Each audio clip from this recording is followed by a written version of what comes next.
Hello बच्चों, वंदना आप सभी का मोस्ट वेलकम करती हूँ आपके अपने ही चैनल वंदना स्टडी क्लासेस में। बच्चों, आज की इस वीडियो में हम आपको क्लास 12th हिंदी का फुल पेपर सॉल्यूशन बताने वाले हैं। आपको अपनी कॉपी बोर्ड एग्जाम में कैसे लिखना है, ये पूरा हम ट्रिक और टिप्स आपको इस वीडियो में बताएंगे।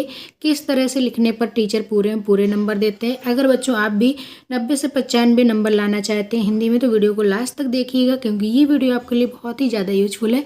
बस वीडियो को लास्ट तक देखना है। अगर वीडियो आपके लिए थोड़ा सा भी यूजफुल रहा है तो वीडियो को लाइक करिएगा, चैनल को सब्सक्राइब करिएगा, ज़्यादा से ज़्यादा अपने दोस्तों को, फ्रेंड्स को शेयर कर दीजिएगा, ताकि आपके दोस्तों को वीडियो मिल पाए। चलिए बच्चों, स्टार्ट करते हैं किस तरह से आपको अपनी कॉपी में आंसर लिखने हैं। ठीक बच्चों, देख लेते हैं किस तरह से आपको आंसर लिखने हैं।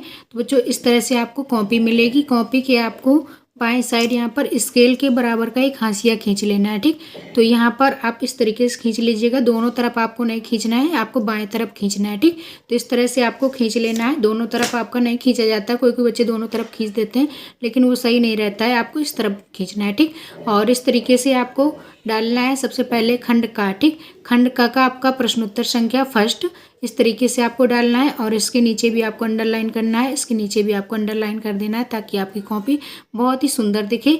तो इस तरीके से आपको क्वेश्चन संख्या डाल लेनी है। इसके बाद आपको इसके आंसर देने हैं। ठीक, तो चलिए देख लेते हैं किस तरह से आपको आंसर देने हैं। ये है आपका क्वेश्चन फर्स्ट। क्वेश्चन फर्स्ट का है आपका, मेरी असफलताएं किस विधा की रचना है। ठीक, तो मेरी असफलताएं किस विधा की रचना है, इसका आंसर आपको देना है। कहानी, आत्मकथा, डायरी, जीवनी। ठीक, तो इसका आंसर आपको बताना है आत्मकथा।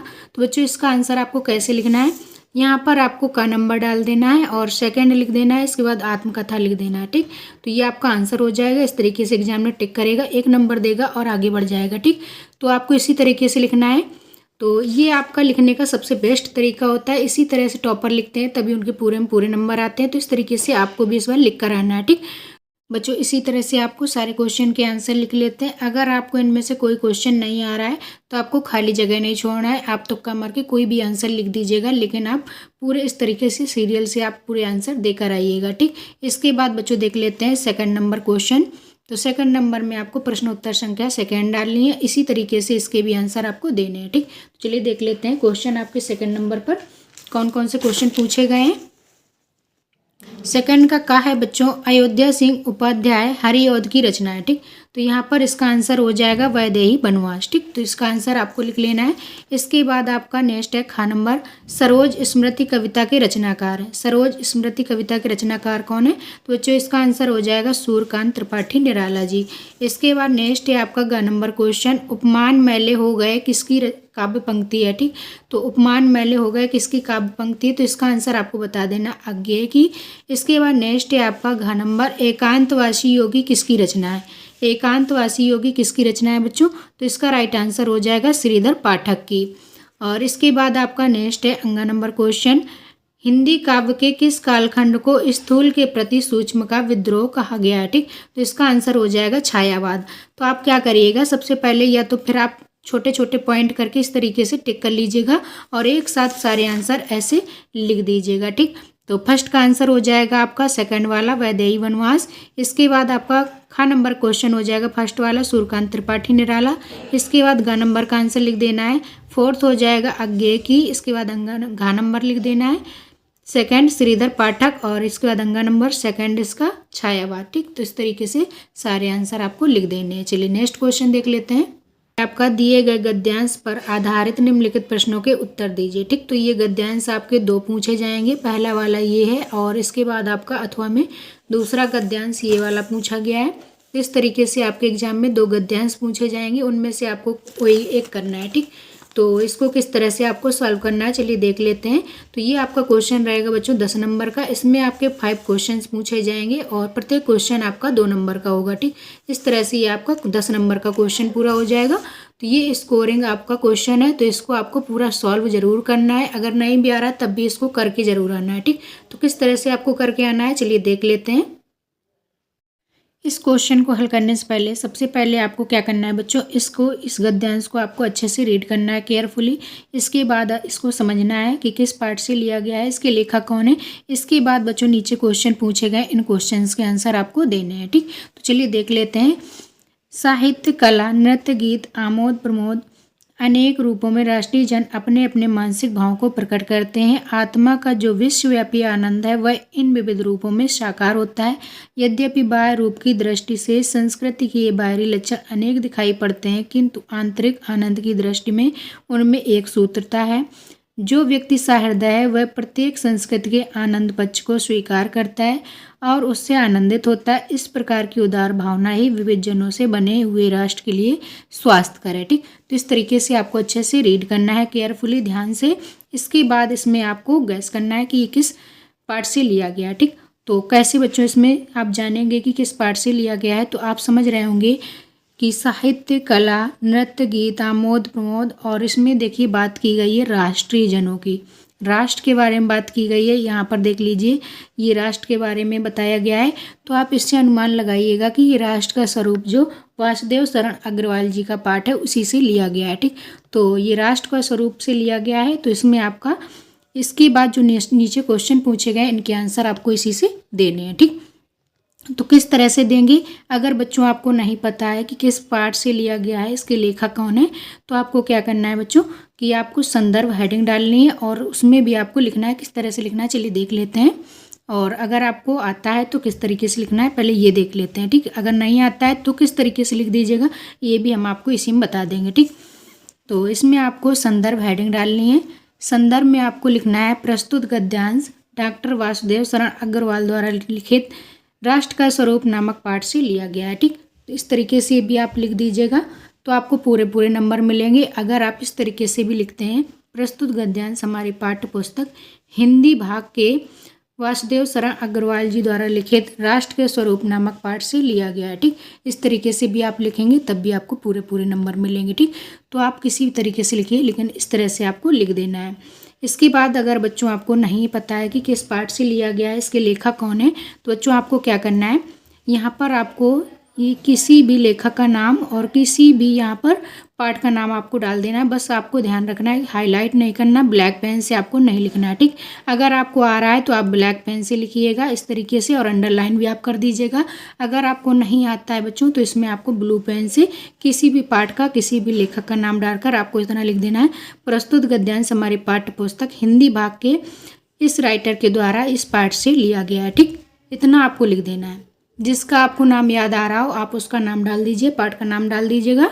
आपको खाली नहीं छोड़ना है। ठीक, खाली छोड़ कर आएंगे बच्चों तो आपको नंबर नहीं मिलेंगे। आप कॉपी में कुछ ना कुछ लिख कर जरूर आइएगा तो आपको गारंटी है थोड़े बहुत नंबर यानी 2-4 नंबर तो जरूर मिल जाएंगे। ठीक, तो इस तरीके से आपको इसका संदर्भ लिख देना है। इसके बाद नेक्स्ट क्वेश्चन आपसे पूछा गया है। नेक्स्ट क्वेश्चन है खा नंबर, राष्ट्रीय जन अपने मानसिक भावों को किन रूपों में प्रकट करते हैं। तो बच्चों इसका आंसर आपको इसी गद्यांश में मिल जाएगा। राष्ट्रीय जन अपने मानसिक भावों को किन रूपों में प्रकट करते हैं, तो ये बच्चों इसी में दिया गया है। साहित्य, कला, नृत्य, गीत, आमोद प्रमोद अनेक रूपों में राष्ट्रीय जन अपने अपने मानसिक भावों को प्रकट करते हैं। ठीक, तो ये साहित्य से लेकर के प्रकट करते हैं तक इतना इसका आंसर हो जाएगा। ठीक, तो यहाँ पर आपको लिख देना है खा नंबर आंसर डालिएगा और इतना लिख दीजिएगा आप साहित्य, कला, नृत्य, आमोद प्रमोद अनेक रूपों में राष्ट्रीय जन अपने अपने मानसिक भावों को प्रकट करते हैं। ठीक, इस तरह से इसका आंसर आपको लिख देना है। इसके बाद बच्चों नेक्स्ट क्वेश्चन है ग नंबर, रेखांकित अंश की व्याख्या करिए। ठीक, तो रेखांकित अंश कौन सा होता है बच्चों, जहाँ पर ये ब्लैक कलर की काली लाइन नीचे खिंची होती है। ठीक, तो इस तरह से आपको ये रेखांकित अंश है, इसकी व्याख्या आपको करनी है। ठीक, तो इसकी व्याख्या आप कैसे करेंगे तो आपको बता देते हैं। अगर आपको इसका आंसर आ रहा है, अगर आपको इसकी व्याख्या आ रही है तो आप व्याख्या कर दीजिएगा। अगर आपको नहीं आता है तो सीधे से आपको लिख देना है कि लेखक के अनुसार, ये लेखक कहते हैं कि, और पूरा यहाँ से और यहाँ तक आपको उतार देना है। ठीक, तो इसमें आपको करना है, चलिए देख लेते हैं बच्चों रेखांकित अंश की व्याख्या आपको कैसे लिखना है। तो सबसे पहले आपको हेडिंग डालनी है रेखांकित अंश की व्याख्या, इस तरीके से अंडरलाइन कर देना है। इसमें लिखना है लेखक के अनुसार सहृदय व्यक्ति ही प्रत्येक संस्कृति के आनंद पक्ष को स्वीकार करता है और उसी से आनंद की अनुभूति करता है। ठीक, अगर आपको इसका अनुवाद आ रहा है तो ठीक, अगर नहीं आ रहा है तो आपको लिखना है लेखक कहते हैं कि जो व्यक्ति सहृदय है वह प्रत्येक संस्कृति आनंद पक्ष को स्वीकार करता है और उससे आनंदित होता है। पूरा यही आपको कॉपी कर देना है। ठीक, तो आपको खाली नहीं छोड़ना है, कुछ ना कुछ आपको लिख देना है, यानी कि यही उतार देना है पूरा कॉपी करके। ठीक, इसके बाद नेक्स्ट है आपका घ नंबर क्वेश्चन है आपका, आंतरिक आनंद की दृष्टि से किन में एक सूत्रता है। ठीक, तो आंतरिक आनंद की दृष्टि से किस में एक सूत्रता है, तो इसका आंसर आपको लिखना है आंतरिक आनंद की दृष्टि से साहित्य, कला, नृत्य, गीत, आमोद प्रमोद में एक सूत्रता पाई जाती है। तो यहाँ पर आपका इसका आंसर हो जाएगा साहित्य, कला, नृत्य, गीत, आमोद प्रमोद में एक सूत्रता पाई जाती है। ठीक, इसके बाद नेक्स्ट है आपका, कौन सी भावना राष्ट्र के लिए स्वास्थ्यकर है। तो इनमें देखिए ये लास्ट वाली लाइन है, इस प्रकार की उदार भावनाएं विविध जनों से बने हुए राष्ट्र के लिए स्वास्थ्यकर है। तो यहाँ पर इसका आंसर लिख देना है कि उदार भावना ही राष्ट्र के लिए स्वास्थ्यकर है। ठीक, तो ये उदार भावना इसका आंसर लिखकर पूरा ये आपका राष्ट्र के लिए स्वास्थ्यकर है लिख देना है। ठीक, तो इस तरीके से इसका आंसर लिखना है, उदार भावना ही विविध जनों से बने हुए राष्ट्र के लिए स्वास्थ्यकर है। इस तरीके से आपको पूरा गद्यांश का सॉल्यूशन कर देना। नेक्स्ट बच्चों आपका क्वेश्चन है 4th नंबर का, दिए गए पद्यांश पर आधारित निम्नलिखित प्रश्नों के उत्तर दीजिए। ठीक, तो ये भी क्वेश्चन आपका 10 नंबर का होता है। इसमें 5 क्वेश्चन मिलेंगे आपको, प्रत्येक आपका 2 नंबर का होगा। तो इस तरीके से आपको पद्यांश भी 2 मिलेंगे। तो ये फर्स्ट वाला पद्यांश है, इसके ये क्वेश्चन पूछे गए। इसके बाद नीचे बच्चों अथवा है, इसके बाद आपका नीचे दूसरा पद्यांश है और इसके क्वेश्चन पूछे गए। ठीक, तो दोनों को आपको अच्छे से देख लेना है, समझ लेना है। इसके बाद जो आपको ज़्यादा अच्छे से आ रहा हो उसको आपको सॉल्व करना है। ठीक, तो चलिए देख लेते हैं। तो ये फर्स्ट वाला है, ये सेकंड वाला है। तो आपको हम सेकंड वाला सॉल्व करके पूरा बताएंगे किस तरीके से आपको इसके आंसर लिखने हैं। तो चलिए देख लेते हैं। सबसे पहले बच्चों आपको पद्यांश पढ़ लेना है, दोनों को पढ़ना है। इसके बाद जो आपको ज़्यादा अच्छे से आ रहा हो उसके आंसर आपको देने हैं। तो सबसे पहले पद्यांश पढ़ेंगे। सुख भोग खोजने आते सब आए तुम अपने सत्य खोज, जग की मिट्टी के पुतले जन तुम आत्मा के मन के मनोज, जड़ता हिंसा स्पर्धा भर चेतना अहिंसा नम्र ओज, पशुता का पंकज बना दिया तुमने मानवता का सरोज। ठीक, इस तरीके से इसको पढ़ना है, फिर समझना है किस पाठ से लिया गया, इसके लेखक कौन है। इसके बाद इसके क्वेश्चन देखने हैं, उसके आंसर आपको देना है। इसका फर्स्ट क्वेश्चन है बच्चों, उपर्युक्त पद्यांश का संदर्भ लिखिए। ठीक, नेक्स्ट क्वेश्चन है, साधारण मनुष्य संसार में क्या खोजता है। नेक्स्ट है आपका रेखांकित अंश की व्याख्या करिए। घ नंबर है आपका, पशुता का पंकज से कवि का क्या तात्पर्य है। स्पर्धा और नमरोज शब्द के अर्थ लिखिए। ठीक, इस तरीके से इससे क्वेश्चन पूछे गए। चलिए देख लेते हैं किस तरह से आपको इसको सॉल्व करना है। ठीक, सबसे पहले बच्चों आपको क्वेश्चन नंबर डालना है। क्वेश्चन नंबर में आपको प्रश्नोत्तर संख्या डाल देनी है, प्रश्नोत्तर संख्या 4। इस तरीके से आपको लिखना है, अंडरलाइन कर देना है। इसके बाद बच्चों संकेत जरूर लिखना है, क्योंकि आपके 2 पद्यांश दिए गए हैं, दोनों में से आप कौन सा कर रहे हैं इसके लिए आपको संकेत डालना बहुत ज़रूरी है।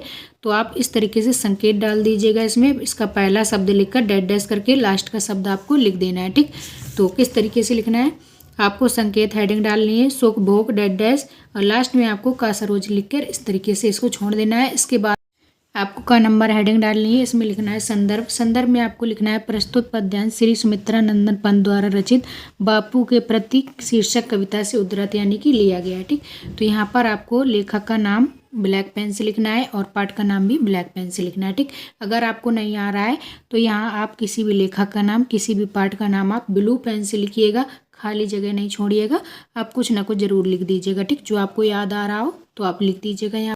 इसका बच्चों ख नंबर क्वेश्चन है, साधारण मनुष्य संसार में क्या खोजता है। तो इसका आंसर आपको बता देना है, साधारण मनुष्य संसार में सुख की खोज में लग जाते हैं। ठीक, इसके बाद नेक्स्ट है आपका ग नंबर क्वेश्चन। ग नंबर क्वेश्चन आपसे पूछा गया है, रेखांकित अंश की व्याख्या करिए। ठीक, तो रेखांकित अंश की व्याख्या आपको करना है।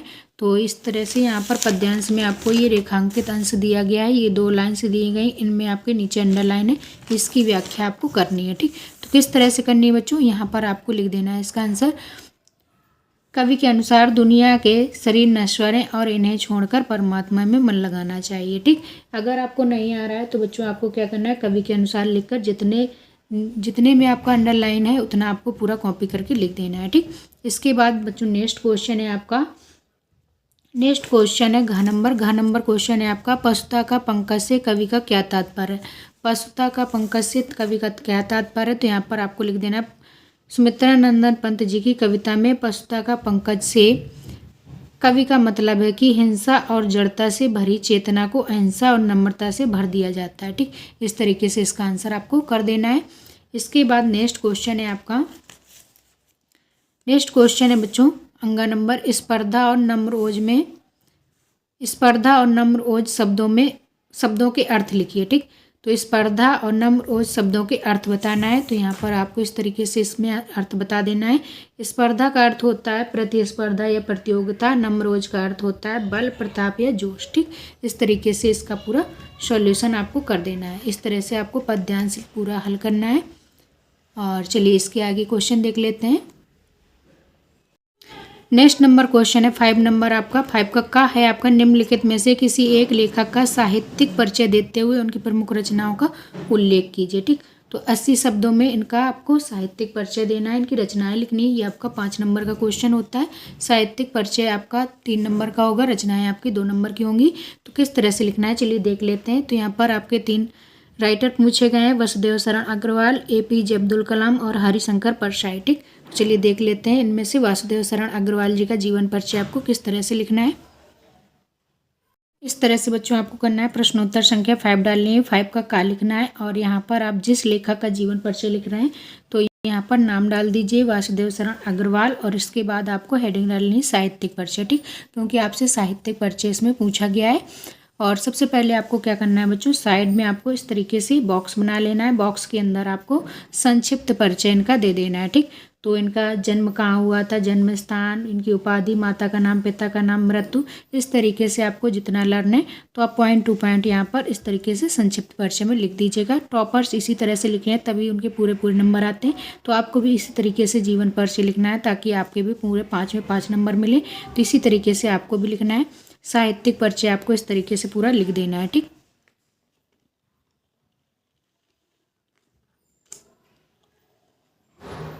इसके बाद बच्चों इनकी रचनाएं आपको लिख देना है। रचनाओं में आपको निबंध में लिखना है कल्पलता, करपच, भारत की एकता, माता भूमि। ठीक, और शोध में आपको पाणिकालीन भारतवर्ष, संपादन में पद्मावत और हर्षचरित। ठीक, इस तरीके से इनकी रचनाएं और ये पूरा साहित्यिक परिचय इस तरीके से आपको कर देना है। ठीक, चलिए नेक्स्ट क्वेश्चन देख लेते हैं।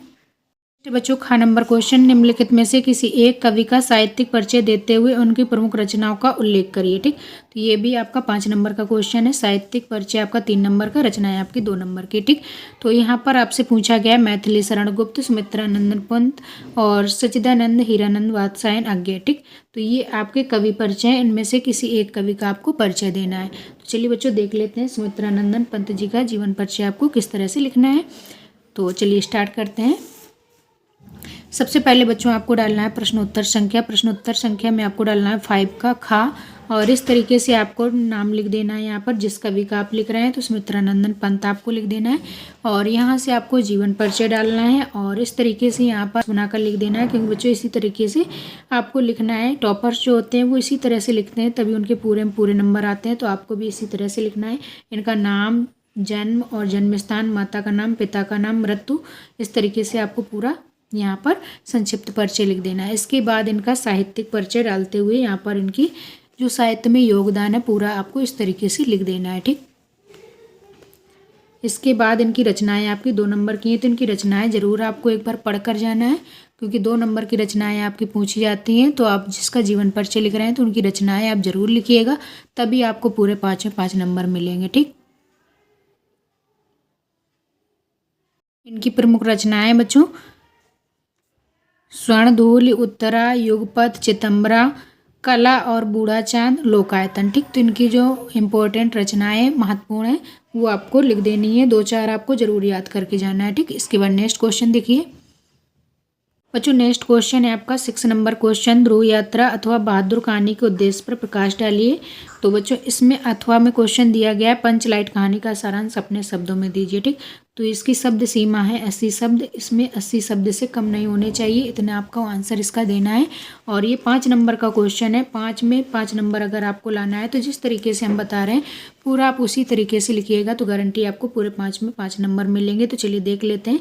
तो इनमें से आपका दिया है ध्रुव यात्रा अथवा बहादुर कहानी, इनमें से 2 में से किसी एक का आपको करना है, और इस क्वेश्चन में से किसी एक क्वेश्चन को करना है। ठीक, तो देख लेते हैं पंचलाइट कहानी का सारांश आपको किस तरीके से लिखना है। ठीक, तो सबसे पहले आपको प्रश्नोत्तर संख्या डालनी है। प्रश्नोत्तर संख्या में आपको 6 डाल लेना है। इसके बाद आपको हेडिंग डालनी है पंचलाइट कहानी का सारांश। ठीक, इस तरीके से डाल के आपको अंडरलाइन कर लेना है और इसके बाद लिखना स्टार्ट करना है। पूरा सारांश आपको इस तरीके से लिख देना है। ठीक,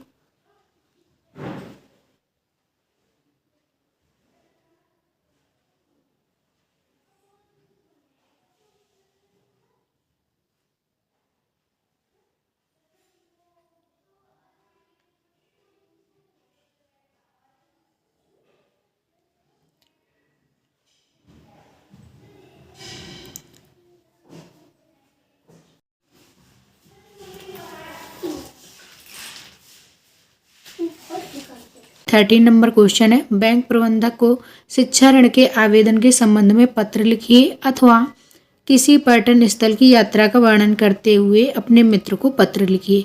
ये आपके अथवा में 2 पत्र आपसे पूछे गए हैं, कोई एक आपको लिखना है। तो चलिए बच्चों स्टार्ट करते हैं। बैंक प्रबंधक को शिक्षा ऋण के लिए आवेदन पत्र आपको कैसे लिखना है। अगर वीडियो आपको अच्छी लगे, आपके लिए यूजफुल रहे तो वीडियो को लाइक जरूर करिएगा, चैनल को सब्सक्राइब करिएगा, ज़्यादा से ज़्यादा अपने दोस्तों को फ्रेंड्स में जरूर शेयर करिएगा ताकि आपके दोस्तों को भी वीडियो मिल पाए। तो सबसे पहले आपको डालना है प्रश्नोत्तर संख्या, तो यहाँ पर 13 डाल दीजिएगा। इसके बाद आपको जिस विषय में पत्र लिखने को बोला जाए तो आपका यहाँ पर टॉपिक का नाम डाल देना है, बैंक प्रबंधक को शिक्षा ऋण के लिए आवेदन पत्र। ठीक, तो यहाँ पर आपका जो पिछले ईयर आया हुआ था, ये बैंक प्रबंधक को शिक्षा ऋण के लिए आवेदन पत्र पूछा गया था। तो इसको बच्चों आपको कैसे लिखना है इस वीडियो में हम आपको पूरा बताएंगे। ठीक, तो आपको क्या करना है, सबसे पहले आपको लिखना है सेवा में श्रीमान शाखा प्रबंधक महोदय, भारतीय स्टेट बैंक कानपुर। ठीक, तो यहाँ पर आप किसी बैंक का नाम और किसी भी शहर का नाम डाल सकते हैं। इसके बाद आपको नीचे से लिखना है विषय। विषय में आपको डालना है जिसके संबंध में लिख रहे हैं, विषय में वो डाला जाता है। तो यहाँ पर लिखना है आपको ऋण प्राप्ति हेतु आवेदन पत्र। ठीक, इसके बाद नीचे से आपको एक लाइन छोड़ के नीचे लिखना है महोदय, कॉमा लगाना है। इसके बाद आपको लिखना है सविनय निवेदन है कि मैंने वर्ष 2019 में इलाहाबाद विश्वविद्यालय से बीएससी प्रथम श्रेणी में उत्तीर्ण की, लेकिन अब तक मुझे कहीं भी रोजगार नहीं मिला। ठीक, इस तरीके से आपको लिखना है।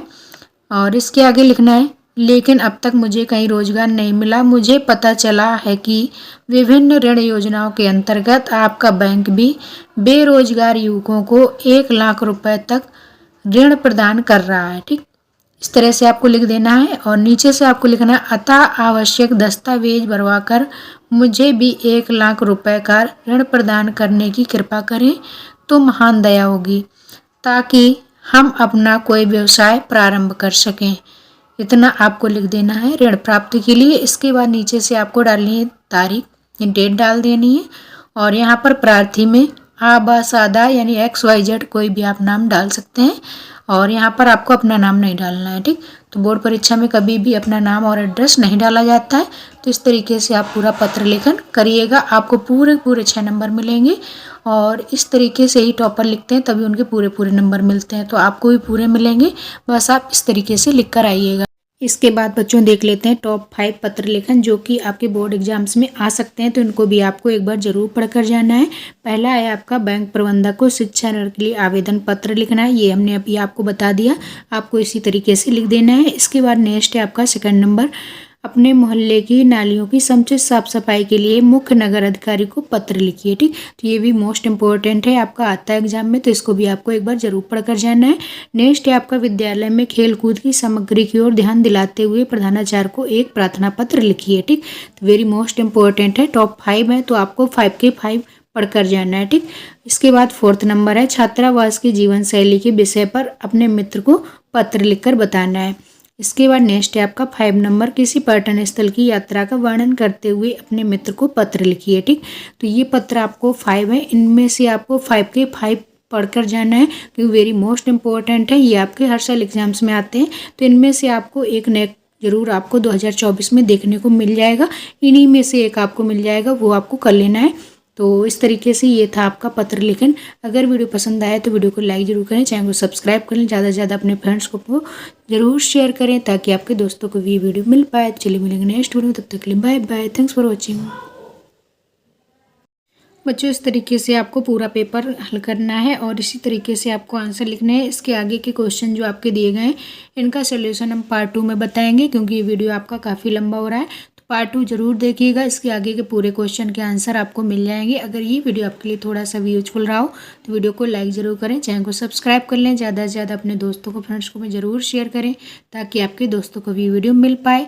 तो इसकी अगर आपको बच्चों PDF चाहिए तो PDF के लिए आपको गूगल पर सर्च करना पड़ेगा bandanaclasses.com, तो वहाँ पर आपको पूरा सॉल्यूशन के साथ PDF मिल जाएगी, तो वहाँ से आप डाउनलोड कर सकते हैं। चलिए बच्चों मिलेंगे नेक्स्ट वीडियो में, तब तक के लिए bye bye, thanks for watching.